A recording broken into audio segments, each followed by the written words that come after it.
पेंढरवाडा येथील आत्मलिंग हनुमान मंदिरात यात्रेची उत्साहपूर्ण तयारी। 410 वर्षापूर्वीचं ऐतिहासिक हनुमान मंदिर भक्तांसाठी श्रद्धेचं केंद्र। पाटणबोरीपासून अवघ्या 8 किलोमीटर अंतरावर तेलंगणाच्या आदिलाबाद जिल्ह्यातील भोरज मंडळातील पेंढरवाडा इथे 410 वर्षापासून आत्मलिंग हनुमान मंदिराच्या यात्रेचा परंपरागत उत्सव साजरा केला जातो। या पवित्र स्थळी महाराष्ट्र, तेलंगणा आणि मराठवाडा राज्यातील हजारो भक्तगण मोठ्या श्रद्धेने उपस्थित राहतात।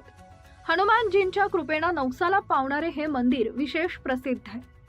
महाशिवरात्रीच्या महिन्यात इथं संपूर्ण महिनाभर भक्तगण दर्शनासाठी येतात। महाशिवरात्रीच्या दिवशी विशेष पूजा अर्चा केली जाते। भाविक स्वतः स्वयंपाक करून देवाला नैवेद्य अर्पण करतात आणि त्यानंतर उपवास सोडतात।